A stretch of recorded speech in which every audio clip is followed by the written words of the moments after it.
My name is Melanie Rhodes. I'm 34 years old and live in the suburbs of Sacramento, California. 2 years ago, I bought my first home, a small red brick house with 2 bedrooms, a sunlit backyard, and a wooden front porch just big enough for a cafe table and a few pots of lavender.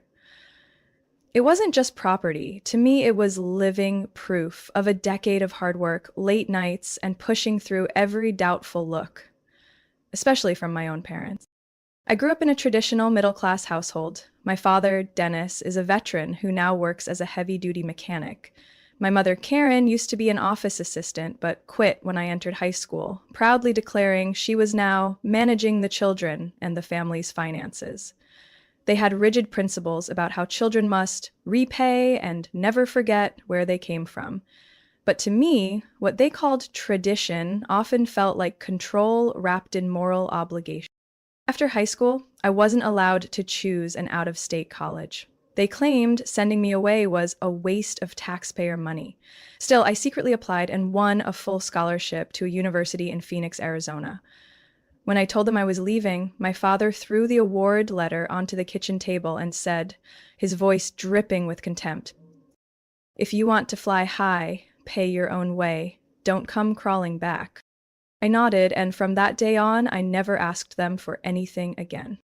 After graduation, with a degree in financial management, I started at the bottom of a small consulting firm. I worked weekend shifts, picked up extra hours during holidays, and never turned down a client. After 7 years, I got hired by Pacific Equity Group, and 3 years later, I became a branch director. I'm not trying to brag, but I climbed every step myself. Every dollar I earned came from real sweat. Last year, I finally had enough saved for a down payment on my first home. It wasn't a mansion, it wasn't worth millions, but it was mine. When I invited my parents to see it for the first time, I prepared everything meticulously. I thought, maybe this time they'd be proud. They walked in, looked around, then sat on the couch like they were appraising it for resale, not visiting their daughter. My mother glanced at the ceiling and said, "The ceiling's a bit low. Old houses like this tend to leak. Did you check the plumbing?" My father walked through the house, stopping in the kitchen corner. "For the salary you say you're making, I guess this house is acceptable. At least it's an investment for the family's future."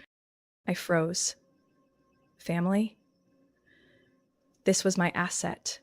Not a single cent came from them. No loans, no co-signing, no help. Just criticism. I calmly replied, "This is my house. I did it all on my own." My father smirked. "On your own? Don't forget who raised you. Without the family foundation, where do you think you'd be?" I didn't respond. I knew that in their eyes, everything I achieved was the result of what they called their investment. They didn't see the nights I ate instant noodles because I couldn't afford fresh groceries. They didn't see me washing cars on weekends during college or selling my old laptop to pay tuition while waiting for a paycheck. They only see me now, a woman with stable income, a home, and a career to be proud of, and they think it's thanks to their sacrifice. Every time I mention independence, my mother frowns like I just cursed. Once, when I said I was planning to reinvest in real estate, she said coldly, "Don't think just because you make money, you can do whatever you want. Homes, assets, eventually they should serve the family. Don't forget you're a daughter." I smiled, but it wasn't from joy. It was the kind of smile you wear when you're used to being dismissed. One that hides the sting of being seen not as a person, but as a debt that never finishes being repaid. I started noticing my parents visiting my house more frequently after that day. At first, it was over trivial things. Mom said their basement smelled musty, so she asked to store a few boxes of family documents and keepsakes in my garage. A week later, Dad brought over an old wooden cabinet claiming it was from Grandpa and couldn't survive the damp air at their place. Then came an antique dining table, some embroidered paintings, even a stack of suitcases I was sure no one had used since 2005. At first, I didn't object, thinking they just needed temporary space. But then things got weird. One day I came home from work and found Mom already inside, wiping down my bookshelf like it was hers. When I asked how she got in, she held up the spare keys, I had once given her for emergencies and casually said, "This is still family property, sweetie. Did you forget?" I didn't react right away. Maybe I was too stunned, or maybe I just didn't want a scene in the living room I had just cleaned the morning before. But that night I changed all the locks. The following week, my dad called saying he wanted to check the electrical system in my house. I told him everything was fine and had been inspected routinely. But he showed up anyway, brought a voltmeter, and spent nearly an hour examining the circuit breakers like he owned the place. While I was working my office, I heard him call out to Mom, "Karen, this panel's gonna need a replacement soon. Call Connor to take a look." Connor, my younger brother, 28, an HVAC tech, was still living in the upstairs bedroom at my parents' house. He had never once paid rent and treated everything as a given right. A few days later, Connor showed up. No notice. He brought a tool bag and walked into my home like he was about to remodel his own place. I stepped out of my online meeting, trying to stay calm. "Who invited you here?" He smirked. "Mom said this place needed urgent repairs. You two got any plans for the living room? If we knock out the wall, it'll open right up. Might even fit a bar in here." I stood frozen. This wasn't interference anymore. This was calculated encroachment. The assertive words, the overreaching actions, everything was pushing me out of my own home. That evening, I called my mother directly. "Did you tell Connor anything about fixing up my house?" "I just said he could take a look, just in case you wanted to expand someday. A house this big, such a waste to live alone in it." I frowned. "Mom, this house is mine. I don't need anyone drawing up renovation plans for me." She was silent for a moment, then responded in that soft, patronizing tone, "Do you know why you could afford a house? It's because of family foundations, upbringing, sacrifices. I don't want to say it, but Connor needs a stable place too. This house is big. You live alone. What's wrong with sharing?" I set the phone down like it had exploded in my hand. After that, the questions started coming fast. Which bank holds your mortgage? Is it a fixed or variable rate? Does your lender offer refinancing? Where do you keep the deed? Wrapped in feigned concern, but I could hear the steel edge in my dad's voice. One day, while working, I got a text from Connor. "If you need a property maintenance manager, let me know. I'm available." I didn't respond. The more time passed, the more I felt trapped in what used to be my proudest achievement.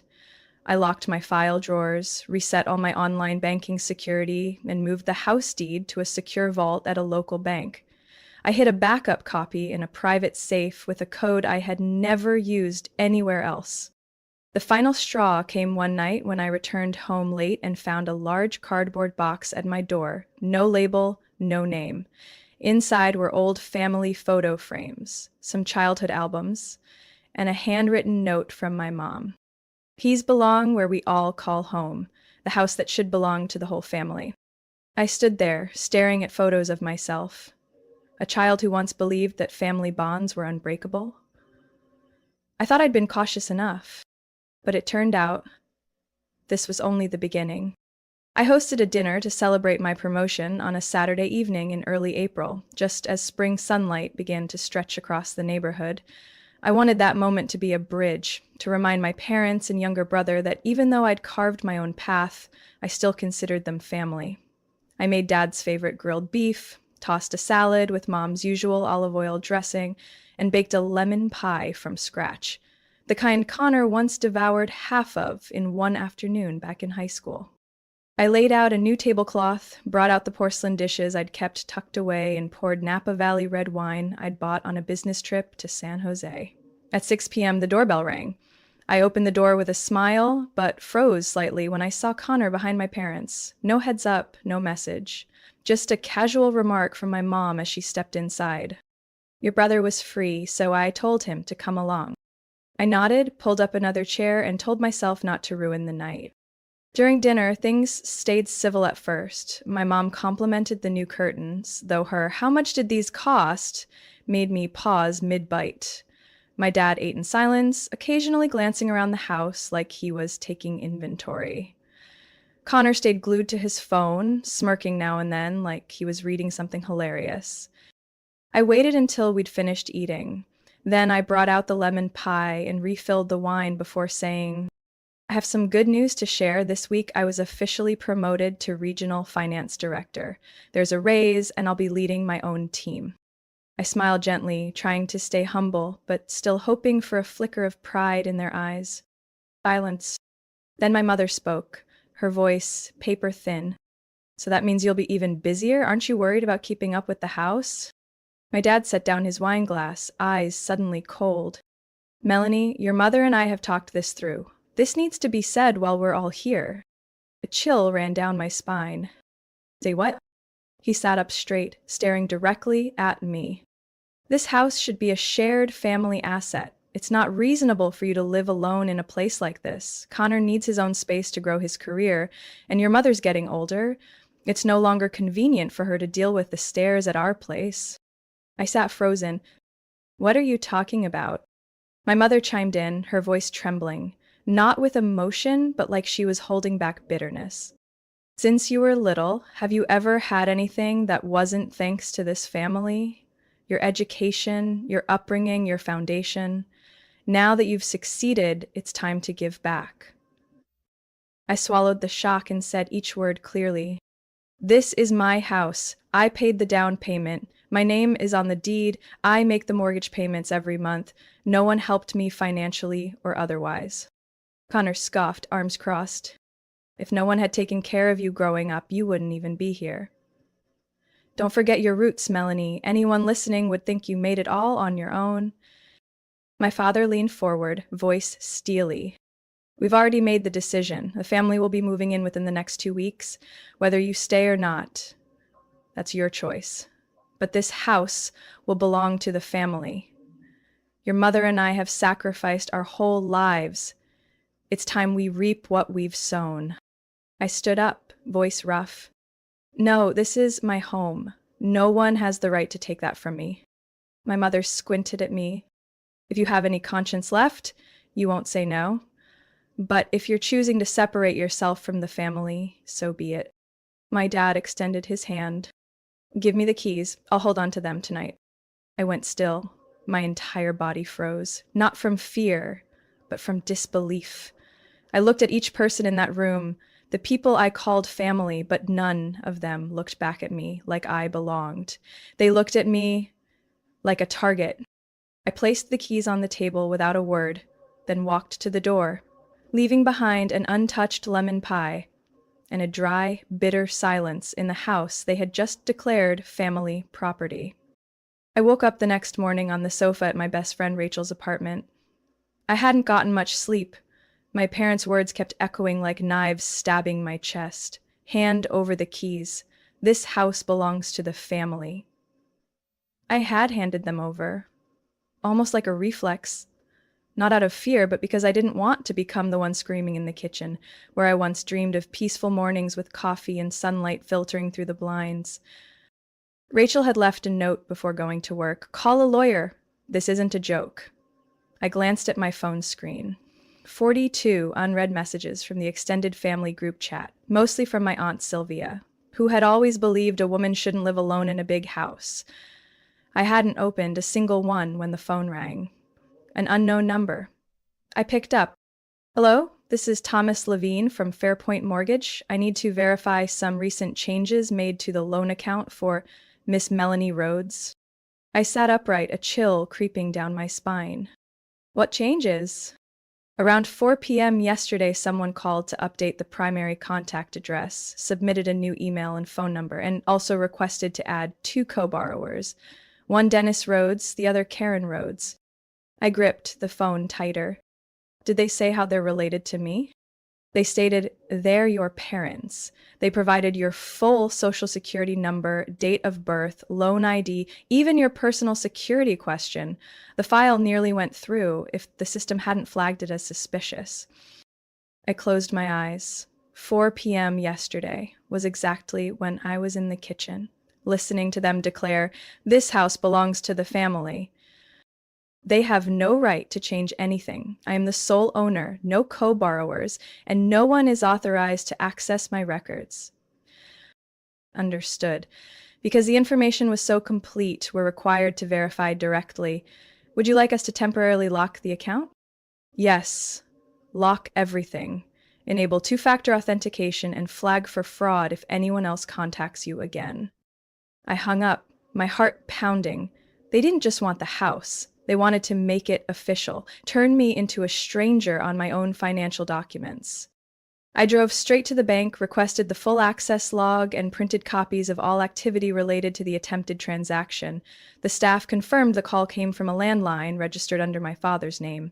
I backed up every file onto a USB, then called a real estate attorney named Lindsay Travis, someone Rachel had mentioned before. Thankfully, she agreed to meet that same afternoon. In Lindsay's neat, sunlit office, I laid everything out, from being pressured to hand over the keys to the bank call. She listened intently, taking notes, her expression only changing when I described how my parents used my social security number. Melanie, this is serious identity fraud. They're trying to seize property through impersonation. You have evidence, and we have strong legal grounds, but you need to act immediately. Can you help me? I'll send a cease and desist notice to them today, and we'll begin the process for a temporary restraining order. You should also contact the police, especially if they still have the keys. I nodded. A part of me still didn't want to believe this was real. But every detail, the bank call, my father's ice-cold stare, my mother's sweet but venomous tone, Connor's smug indifference, proved one thing. This wasn't just betrayal. They were stripping me of the life I built with my own two hands. As I stepped out of the law office, the afternoon sun still lingered on the sidewalk, but for me, a different kind of darkness had already begun to descend. I returned to the house on Monday morning, accompanied by a local police officer named Officer Blake. The day before, my attorney, Lindsay Travis, advised me to bring a legal witness if I went back, especially since my parents still had keys. I had filed a police report for unlawful entry and requested a temporary property hold until the dispute was resolved. The patrol car pulled up right by the curb in front of my house, where I used to plant lavender along the walkway. But those purple flowers were gone now. In their place were bags of lime, cement, and a large wooden crate full of construction tools. My heart raced as I spotted my father's gray, beat-up Ford truck parked in the driveway, right next to Connor's pickup. I turned to Officer Blake. They're not supposed to be here. I never gave consent. He nodded firmly. I'll speak to them. Stay in the car until I check things out. I watched him step onto the porch and knock 3 times. No answer. Then the door swung open and it was my father, Dennis Rhodes, standing there in dusty jeans, rolled up sleeves, and holding a hammer. He didn't look surprised. It was like he'd been expecting someone. But not me. I couldn't hear the conversation, but I saw Officer Blake flash his badge and start taking notes. Then he motioned for me to step out of the car. As Melanie, they're inside the house and claiming this is family property. Clutching the strap of my handbag, I walked through the doorway I had opened thousands of times before. Everything inside looked gutted. My brown leather sofa had been shoved against the opposite wall. The white shag rug I had placed in the center of the room was gone. Paint stains were splattered across the floor. The smell of fresh lumber, paint, and sweat hit me in the face. Connor stepped out from the kitchen, sleeves rolled up, holding a measuring tape, a pencil in his mouth like he was on a job site. He smiled at me as if nothing was wrong. Hey, you're back? I was thinking of knocking down that divider wall. Mom prefers open kitchens. I stood frozen. What did you just say? I'm remodeling the place.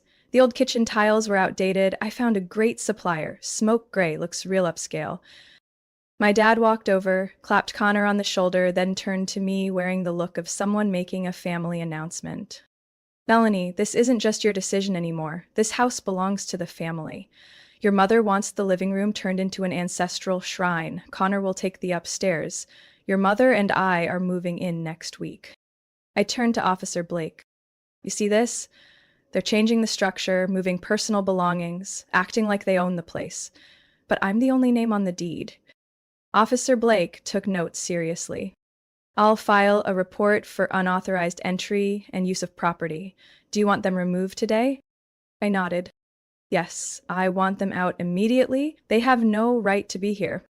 My mother came down the stairs, holding an old photo frame of my grandparents. She didn't look at me, just said casually, "You're still so stubborn. Family is meant to share, not treat each other like enemies." I replied coldly, "No family breaks into someone's house, moves their things, and declares it all theirs like it's normal." Honor tossed the tape measure onto the table. "Fine, you want to blow this up? Call your lawyer, call the cops. But you're going to look bad in front of the whole family. Just wait and see." I didn't answer. Instead, I pulled out my phone, opened the camera, and started recording every corner. Every paint smear, every missing photo frame, every unauthorized renovation. This would be evidence.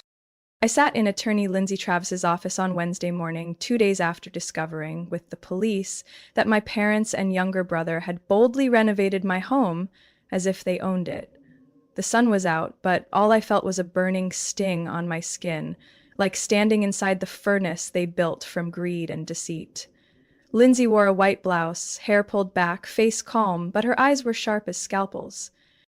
"Melanie, I'll file for a temporary restraining order within 24 hours. Based on what you've provided, videos, the police statement, and the mortgage documents, the court has grounds for emergency action. But before submitting, I want to review their financial background and legal history."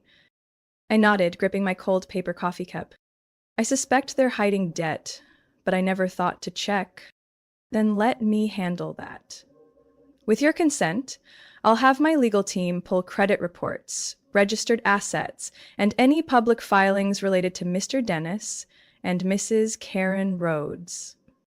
Lindsay stepped out for about 10 minutes. When she returned, she carried a thick, neatly clipped file and placed it in front of me without a word. I could read the disgust in her eyes, not directed at me, but at the names on the report. "Our investigation shows your parents are in serious financial trouble," Lindsay began. "They owe over $85,000 across 3 credit cards and had accounts temporarily frozen for non-payment 2 years in a row." I held my breath. "Last year, they refinanced their current home and took out an additional $60,000 for emergency repairs, but records show the funds were drained within 3 months, with no evidence of renovations or home improvements." She flipped to the next page.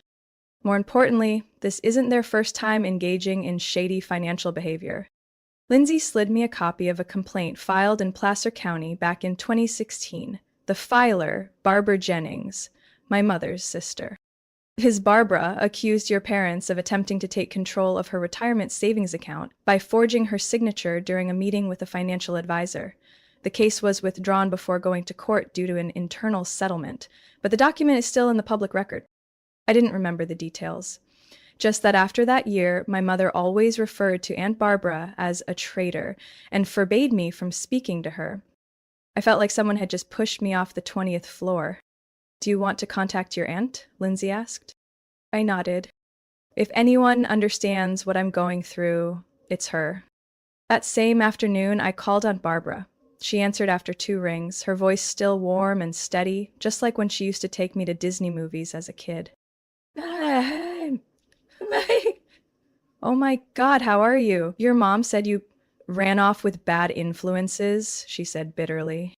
"No, they kicked me out and nearly stole my house." I gave her the short version. Enough to make the situation clear. She paused for a moment, then sighed. "They haven't changed. Back then, I nearly lost every cent of my retirement. I only made it because I caught on early and got lucky." "Why did you withdraw the case?" "Because of your grandfather," he begged me. Said, "Let them make it right. Let's keep the peace." But they never made it right. They just kept going quietly like nothing ever happened. And now, it's your turn. I closed my eyes. All the puzzle pieces snapped into place. My father's icy stare, my mother's shared family speech, Connor's shameless grin. This wasn't impulse. It was calculated, and I was just the next target. I opened my eyes, locking gaze with Lindsay, who waited for my response. "Do whatever it takes to protect my property, and if it comes to court, I'm ready, Family is not a license to legalize greed. Lindsay nodded. You just said what many never dare to, and today we'll put that into a lawsuit. I had just finished my Monday morning financial review meeting when I saw my phone vibrating nonstop on the desk. 6 missed calls from Aunt Sylvia, 5 messages from Ellie, my longtime coworker, and an email from HR titled Request for Clarification, Personal Conduct Allegation. I opened the first message from Aunt Sylvia. Melanie, did you really kick your parents out of the house? They're devastated. I can't believe this. My hands turned cold as I scrolled down to a screenshot of a Facebook post from my mother. Karen Rhodes. An old college photo of me, followed by a long, emotional caption. When your daughter becomes successful and forgets who raised her. We gave everything for her, only to be thrown out, just for checking in on the house we helped build. Praying for all parents who still believe in family. The post had over 130 shares. Among them were countless comments from people I hadn't spoken to since high school, my mother's old acquaintances, and distant relatives I barely knew. A daughter like this will die alone one day. No manners, too much education turned her ungrateful. Or Mr. and Mrs. Rhodes raising a snake in their own home. I didn't cry, I just sat frozen, like stone, until a soft knock on the door snapped me out of it. It was Ellie. Melanie, are you okay? What's going on? I tried to keep my voice steady. I just found out too. My family has officially made me the villain of the nation. Ellie looked at me for a moment, then handed me her phone. On the screen was an anonymous email sent to upper management in our finance division. To whom it may concern, I am a family member of Melanie Rhodes. She has been displaying signs of mental instability, dangerous behavior, and has a documented history of severe disputes with her parents over property. I am concerned her position may pose a risk to your clients. Attached was a photo from the dinner night when I was asked to hand over my house keys. Someone had secretly recorded it. The image showed me standing, visibly angry, pointing at my father. There was no audio, but the expression alone was enough to make anyone think I'd lost control. I clenched my teeth, forcing down the lump in my throat. I don't believe a word of that, Ellie said. But someone is targeting you. You need to speak to internal legal immediately. I nodded. Less than an hour later, I was called in to meet with our HR director, Mrs. Margaret Hall, who had always been supportive since my days as an assistant analyst. She began the conversation in a calm but clear tone. Melanie, I need to ask directly. Are the allegations about inappropriate conduct in your family true? I looked her straight in the eye. No, absolutely not. I am the victim of a smear campaign orchestrated by my own parents and younger brother who attempted to steal my house and when that failed turned to destroying my reputation. I briefly explained the situation, the restraining order my attorney had filed, and the discovery of their past financial misconduct. Mrs. Hall stayed silent for a moment, then exhaled deeply. I believe you, but you need to take legal action fast. What they're doing could cause real damage if not stopped soon. I left her office with a strange mix of panic, rage, and above all, numbness. Not because of the lies they broadcasted, but because I had once believed my family would protect me when I was hurt. Instead, they were the ones who pushed me off the edge, and then raised a flag declaring me the traitor. In that moment, I knew they didn't just want my house. They wanted to destroy me, piece by piece. The Sacramento County Court read the verdict on a June morning, and the courtroom was so quiet I could hear Attorney Lindsay's pen strike the paper. Based on the evidence presented, including surveillance footage, recorded calls, bank reports, witness testimony, and legal documents, the court issues a permanent restraining order against Mr. Dennis Rhodes, Mrs. Karen Rhodes, and Mr. Connor Rhodes. The judge paused for a second before concluding. Furthermore, the court recognizes the entire property at 1824 Willow Creek Drive as the personal, lawful, and undisputed property of Ms. Melanie Rhodes. I didn't cry, not because I wasn't moved, but because I had run out of tears long ago. I simply closed my eyes, took a deep breath, and squeezed Lindsay's hand under the table. My father, who sat arms crossed through the whole trial, maintained his icy expression. My mother kept her head low, but I knew it wasn't out of remorse, only shame and defeat. Connor, my younger brother, who once declared he would manage my assets for the good of the family, stormed out midway, ignoring the officer's warnings. I walked out of court feeling like I had just broken chains. No more domineering voice of my father echoing in my head with every decision. No more anonymous threats. No more fake Facebook posts with hundreds of slanderous shares. It was all over, at least on paper. Over the next 3 months, I focused on remodeling the house, not to cover up their traces, but to completely rewrite the space. I hired a design team to tear out the old kitchen cabinets where my mother once arranged flowers like she owned the place. The wood floors were replaced. I even had the wall between the living room and kitchen knocked down, an idea Connor once suggested, with a tone of entitlement, now made real. On my terms. I ordered a new sofa set from a boutique in Portland, olive green, simple, solid. On the walls, 2 abstract paintings. No more family photos, no more curated memories. I didn't deny the past, but I wouldn't let it define me. The backyard, where my father once insisted on building a gazebo for family gatherings, was stripped of its concrete base and turned into a herb and vegetable garden. I installed drip irrigation myself, planted cherry tomatoes, mint, rosemary, and sage.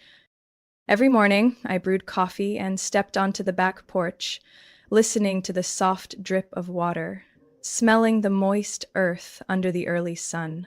For the first time in years, I didn't feel a weight on my chest when I woke up. Emotionally, I kept seeing my therapist, Anne. Once a week, in a recent session, she asked, "If your parents texted asking to see you again, how would you respond?" I didn't need to think. I wouldn't respond. I have nothing left to say to them. I don't hate them, but I don't forgive them. Not because I lack compassion, but because they've never once apologized. They only sought to reclaim what they believed they were owed. I cut all contact, changed my phone number, blocked their emails, deleted my social media. I don't need to keep tabs on them. I need peace. And I have it by choosing not to look back. I'm no longer Melanie Rhodes, the dutiful daughter trying to prove her worth. I'm Melanie, a 34-year-old woman with a home built by her own hands, a stable career, and a life no one gets to intrude on anymore. I protected the most valuable thing I have, my right to own my life. And to me, that is the brightest victory. Melanie's story is proof that sometimes the greatest threat to the peace we work so hard to build comes from within our own family. In reality, setting boundaries, even with relatives, is not betrayal, but an act of protecting one's worth and dignity. No one has the right to claim the fruits of your labor just because they carry the title of parent or relative. When you stand up for yourself, you're not just preserving your property, you're preserving your right to shape your own life. What do you think about Melanie's journey and her firm choice to cut ties? Share your thoughts below, and don't forget to follow the channel for more honest, real-life stories about family, boundaries, and self-respect.